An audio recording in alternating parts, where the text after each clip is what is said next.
Clinical research operates under a permanent ethical tension.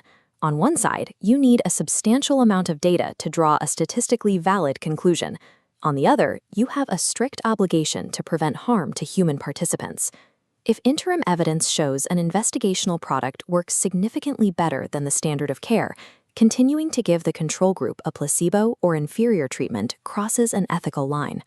This dynamic drove the approval of the breast cancer drug Herceptin.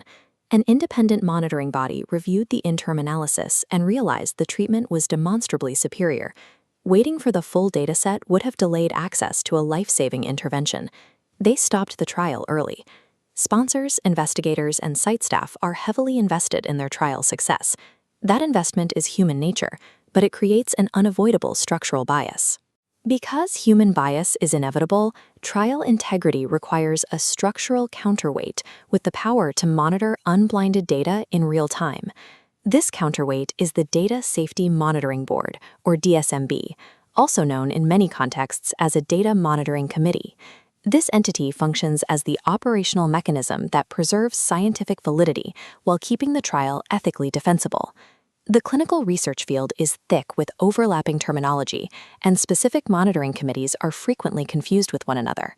A Clinical Events Committee, or CEC, operates strictly blinded. Its sole job is to adjudicate individual clinical events against predefined criteria to ensure endpoint consistency. A Safety Adjudication Committee reviews unblinded safety data across dose cohorts, but it has no mandate to evaluate efficacy outcomes. The DSMB sits apart. It holds the unique authority to review both unblinded safety and unblinded efficacy data, giving it the power to recommend halting a trial early for overwhelming benefit or for futility. This distinct power requires strict legal boundaries. These are codified in the DMC Charter, which serves as the specific governance document for the board, distinct from the broader Data and Safety Monitoring Plan. The Charter dictates the precise mechanics of the board. It defines the individual roles of each member, the exact rules for voting, and the rigorous confidentiality obligations that prevent data leaks. From an auditor's perspective, if a charter is unsigned, missing, or contradicts the trial protocol, the entire monitoring architecture is compromised from day one. A well-constituted board requires overlapping layers of expertise. You need clinicians with direct therapeutic area knowledge, at least one biostatistician, and ideally a patient advocate or bioethicist. Every member must be entirely independent of the sponsor, the investigators, and the trial sites. This separation requires active, continuous documentation throughout the trial. Auditors verify this separation by reviewing financial disclosure forms and protocol-specific training records. Without these exact documents, independence and competence cannot be verified. If a member leaves mid-trial, the sponsor faces an immediate compliance risk. The transition must be meticulously managed, and the handoff of institutional knowledge to the replacement member must be formally documented. Occasionally, a sponsor representative will interact with the committee. When they do, the charter must explicitly strip them of all voting rights to prevent undue influence.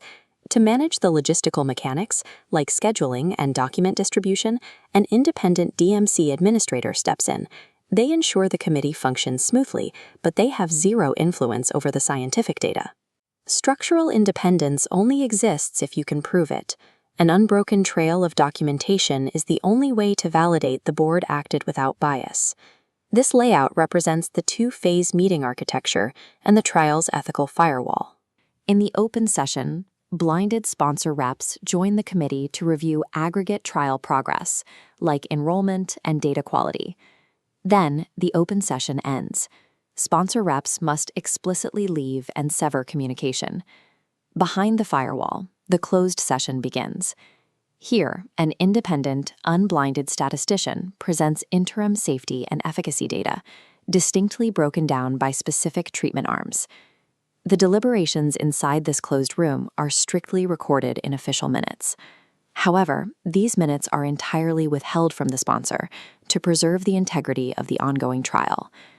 If an accidental unblinding event occurs, if closed session data leaks back to the blinded trial team, the regulatory implications are disastrous.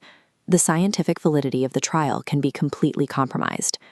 The strict segregation of these sessions is the active mechanism that keeps sponsor interests entirely isolated from the independent safety analysis. Having established the firewall, we have to look at the cadence of these reviews and the exact standards the data must meet.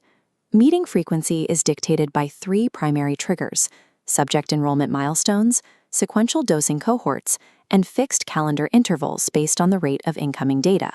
If a trial generates data rapidly, but the charter only specifies quarterly meetings, an auditor will immediately flag the mismatch. The schedule must align with the actual speed of patient recruitment. When the unblinded data package reaches the committee, it must meet the AL-COAC standard. The data must be attributable, legible, contemporaneous, original, accurate, and complete. These packages contain highly specific variables. The board analyzes adverse events broken out by treatment arm, alongside serious adverse events and lab data. When evaluating patient-level records like ECG tracings or medical images, strict data protection rules apply. All identifying information must be stripped before the committee reviews them. A committee's conclusion is entirely dependent on the quality of the information it receives. Proving the AL-COAC integrity of that data is a central pillar of any regulatory audit.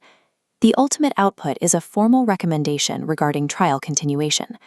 The committee will recommend halting the trial for undeniable harm, compelling efficacy, or statistical futility. Short of termination, they can mandate secondary actions like altering dose schedules or demanding intensified site monitoring. Once a recommendation is issued, the sponsor is strictly obligated to follow through. The implementation of these changes must be timely and completely traceable.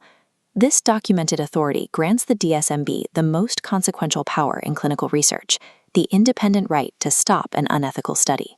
Regulators rely on the Good Clinical Practice Systems audit as the rigorous stress test to ensure this entire architecture functioned correctly. The optimal timing for this audit occurs when 30 to 40% of patients are randomized and multiple meetings have generated a traceable decision history. This timing is intentional. It provides the sponsor enough runway to implement corrective and preventive actions well before the trial concludes. If the board relies on a computerized platform, an DSMB, the audit will heavily scrutinize the system's lifecycle management and validation methodology. Auditors look for 4 failure points: missing governance documents, undocumented sponsor influence, unblinding leaks, and inadequate member expertise. Ultimately, a flawless DSMB system audit confirms that the ethical firewall held strong and the trial's blind remained completely intact. A flawless DSMB system audit establishes participant safety as the foundational operational reality of a sponsor's clinical research program.